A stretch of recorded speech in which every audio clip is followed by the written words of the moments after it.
What's up, everybody? We're out in my barn today, and we're going to be making some 300 blackout cases out of 5.56/223 range pickup brass.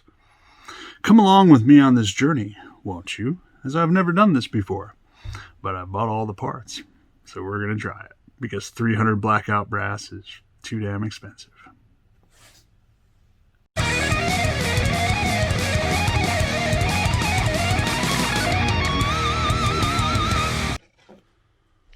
To make sure we're being safe, we're going to wear our safety goggles. Mine are mirrored lenses, polarized. I don't know why that is. I never noticed that until I'm looking at a camera and I'm like, oh, hey, that's weird. But okay, we'll go with it. I'm also going to wear gloves. I was just watching somebody do this on another channel on YouTube, and I swear to God, the guy almost cut his finger off like 3 times. It's like, I gotta stop watching this. This is a tragedy waiting to happen. Like, it's so unsafe where he's putting his hands with a moving saw. But I wear gloves anytime I do any sort of construction-y work or, putting stuff together. Anything with power tools, I always wear gloves. Just an extra precaution against, losing my moneymakers.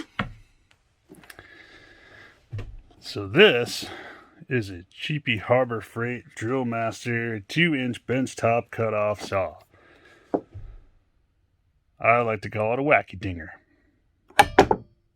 You may have noticed these are awful hard to find actually in stock at Harbor Freight, because I suspect that everyone is using them to cut down 5.56 and 308 brass for Blackout and Creedmoor, so they're a little bit hard to find.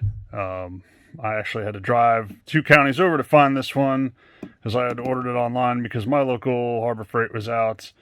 And it just happened I had to take the bunnies to a vet appointment, and their vet is 2 counties away, and there was a couple in stock there, so thank God. They're like $36.99, I think it was. And then, Harbor Freight's always got like 20% off coupons and stuff, so yeah, I got this and some saw blades, extra saw blades, because I heard it goes through it pretty quick when you're cutting through metal cases. And then we got the Zep Reloading.com 300 Blackout Jig in here. So I looked at a whole bunch of the cheaper jigs, and I decided that really, like, so many of them just look like a massive pain in the ass and or unsafe. You're getting your fingers really close to the saw blade up here where you're using them, and I just didn't like the look, and I really like the way, I saw a bunch of videos on this, I really like the way that this works, so I bought one of these. These are about $35. I got mine from Amazon. Awesome people. They sent a 300 Blackout magazine wrap. The rubber bracelets all the kids wear today, except it goes on your magazine. So this thing's pretty cool. So when you get this saw, it comes with a vise on the bottom here. So you have to take the vise off. So there's a bolt that goes through that allows it to swing to adjust the angle. And you take that bolt out and keep this square nut that bolt goes through, because the square nut fits in this track, so that we reuse that. And then it just, once you take this bolt out of the original vise clamp, it just has a sort of half bolt that just kind of sits in this hole. It doesn't screw in, it just sits in the top there. And so once you get this part out, you can kind of jiggle it, and then it'll lift right out of this hole, and you can take the whole thing off. Now, before you're able to put this in, this hole on the bottom, and a lot of them I've seen, and mine was like that too, there's a flashing in this hole, so nothing can go all the way through it. The Zep Jig instructions say to drill it out. F that, that's way too much work. If you take a punch, now remember, I always say that you need a good set of punches. Take a punch and just give it one tap, and that flashing will come out of the middle, and you can put the bolt right through there. So that was easy. So this bolt screws up, and you just put this on a few turns, and then this jig, this is an open-ended slot in this jig, so you just slide the jig a little onto this bolt, tighten it down a little bit, and then you put this bolt down through the top. This is an M4 and this is an M5. So you're going to need the M4 and M5 Allen wrenches. And then this one goes down through the top and then screws into this bolt here. Now, according to the instructions, you want a properly sized 300 Blackout brass. I just used a loaded bullet. I didn't have any properly sized ones. Obviously, these have all been fired. All my 300 Blackout brass has been once fired. So I don't have any way to find, the proper size with a case, except I have unfired cases, which, are complete cartridges. So I just stuck one in here, and basically what you do is you stick the unfired cartridge in, and this saw blade is supposed to go next to the end of the cartridge on the 300 Blackout, and then you stick a part of a business card. I had to cut off a slice of business card between the end of the case and the saw blade, and that's how much you need to adjust it. So you want to move this back a little bit or forward a little bit depending on that. I gave it a little more than a business card's worth of space because I'm going to turn this down after I cut it off anyway with this, just in case. It's always, you can always cut it shorter. You can't make it any longer than you cut it off. So it's always better to try and start cutting things a little bit longer and then adjust it down if you need to. So this is all set up and screwed in now. So we're going to go ahead and cut some of these off and see how it works. And then we'll measure the case length and we'll go from there.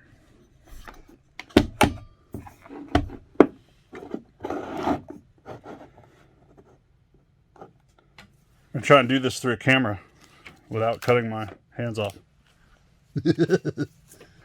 So as you can see, I got a Black Rifle coffee box full of 5.56 223 brass. So we're going to cut some of this down and test it out and see how it works. I'm going to put hearing protection in because these saws are probably pretty loud. Which is okay because I always keep a pair of Surefire earplugs in my pocket. You never know when things are going to be too loud.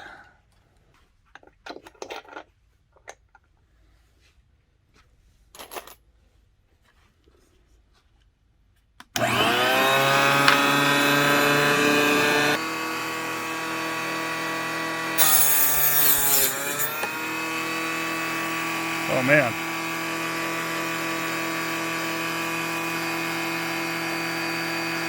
That was way easier than I thought it was going to be.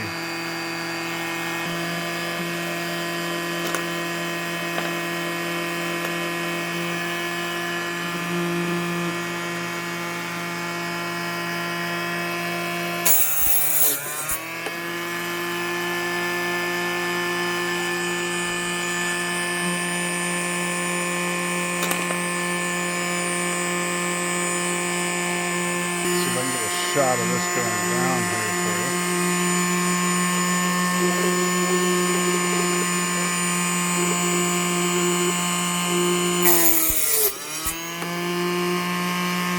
And that just cuts.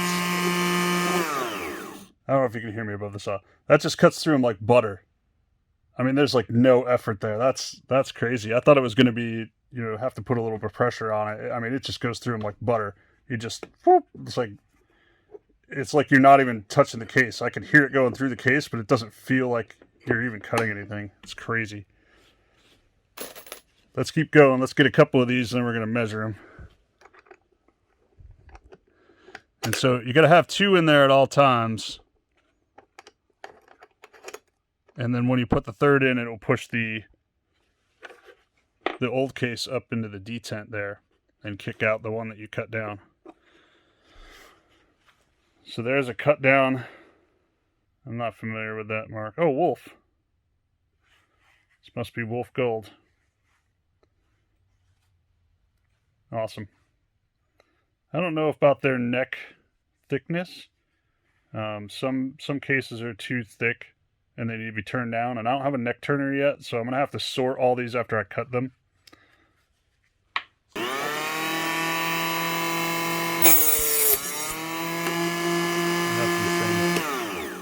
That's so crazy how quick that cuts through that. That's just really cool. I'm going to try and get a couple different angles for you guys so you can see how this is working. And this is this whole setup, right? So I paid $50 for this, but I got a couple of drawers for my bench, and I got the replacement blades. But this was like $36. And then the 3 blades are $10, and I had 20% off this, so it was like $29 for the saw, and then $35 for this. So you're talking $64 for the whole thing, which isn't bad considering, you can cut cases.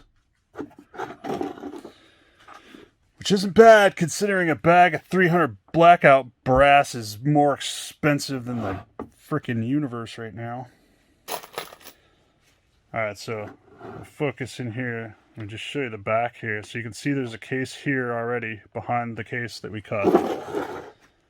This is the case that we cut off on the front here. So when you stick this in, you just push this in, it kicks out the first one, and then you can hear that click into the detent in there, so it's held in place for cutting now. Like, you can't push that back through.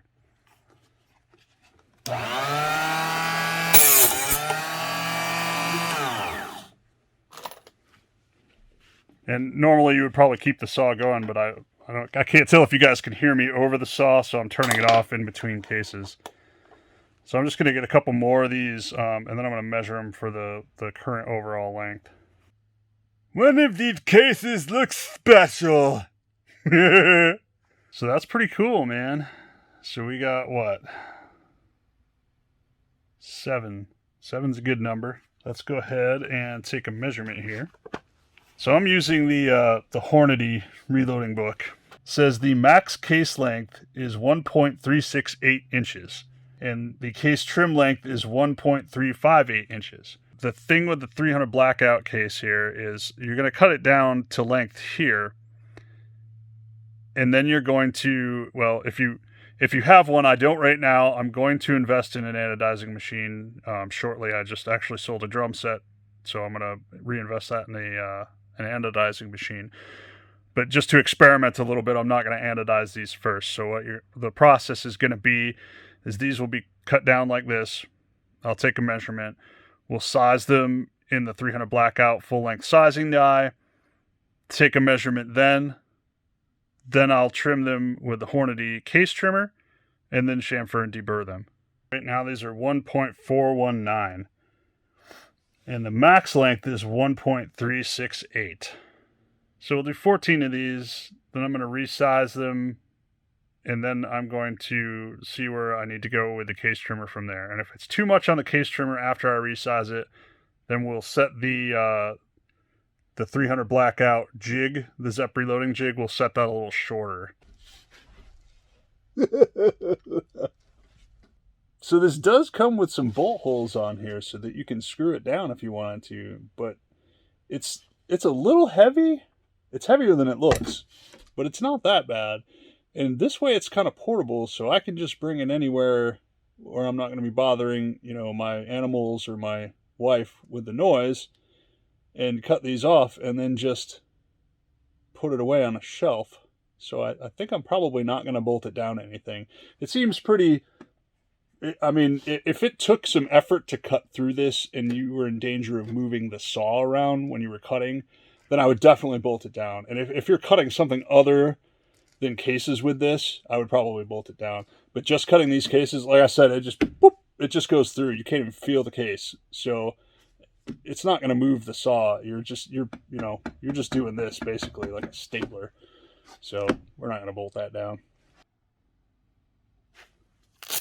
All right, I got a little carried away. I was having so much fun cutting brass. One thing I'm curious about is how repeatable the accuracy is in this jig setup.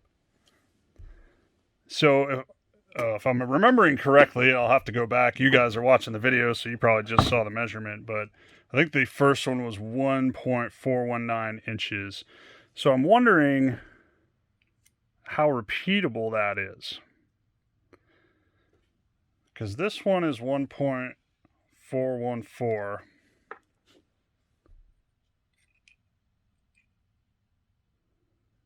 This is 1.419.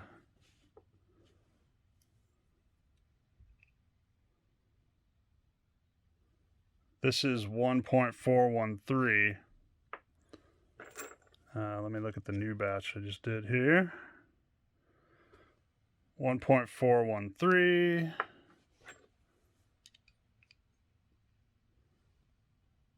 1.411. Pick some random ones here. 1.423. That's kind of what I figured with this kind of jig. 1.408. So you're not getting super repeatable results. 1.407. Yeah. So you're not getting any super repeatable results with the length on this jig. But that's okay because this is just rough cutting these down.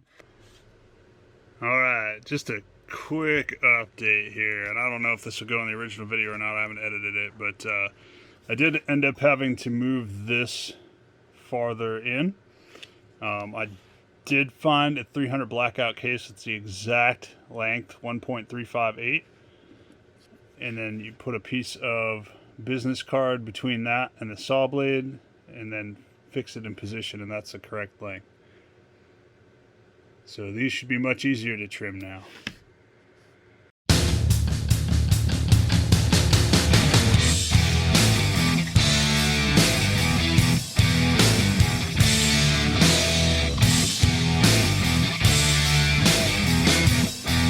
You may be wondering, how many cases can you cut before the blade becomes too dull to cut cases well? How many licks does it take to get to the center of a Tootsie Pop? The answer is this many. The blade is no longer cutting like butter. It sort of takes a few tries, so it's time to change the blade. But that's how many cases you can cut before it gets to this point. So what I'm probably going to do is do a bunch of short videos on this. My reloading videos are not very popular, but I'm having a ton of fun making them, and maybe someday people will watch them. I don't know, but I'm going to keep doing them. I like them. It's part of shooting. If you shoot a lot, I don't like to go to the range without at least 500 rounds for something. So if you shoot a lot, reloading just makes sense, especially if you're doing something like 300 blackout that's kind of a little more expensive, or 10 millimeter. And especially since cheap 10 millimeter tends to suck and be basically long 40 Smith & Wesson. So I'm going to do a bunch of short videos. This will be number one. I'm just going to show the case cutting in this video. And then we'll take it inside. We'll resize it. That'll be a separate video. We'll trim it down with a Hornady trimmer. I'll have a whole separate video on that. Probably have a review of the Hornady trimmer at some point. I got a whole bunch of reloading stuff in. I used to be into this hobby a lot. Not a lot. I mean, I only did one caliber, but I enjoyed it, and I had a progressive press, and I reloaded thousands and thousands of rounds of 40 Smith & Wesson. So I'm getting back into reloading. I'm already doing 10 millimeter, 9 millimeter, 300 blackout. At some point, I want to buy a 6.5 Creedmoor rifle and try that out. So I really like the Desert Tech. I really think I want to get a Desert Tech 6.5 Creedmoor.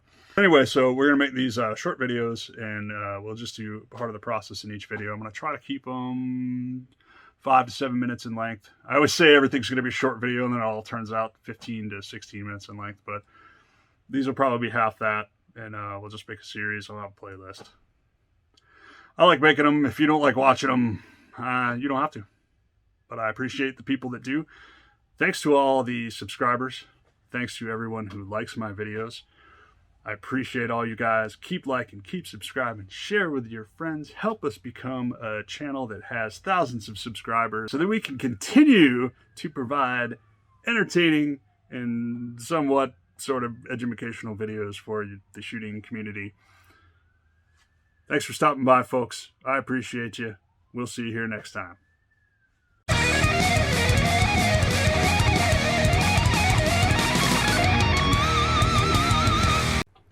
In the 21st century, ammunition is scarce and expensive. One man is on a mission to make his own. I'll be back. So that we can continue, so that... G'day. With it. The little things that look like the... Oh, what do you call them? The rubber blade? The rubber... Hell yeah, brother! Fucking reloading! Ooh, what's that? Better not be a mouse up here. So we'll try that out. But, yeah, I'm babbling. I tend to babble.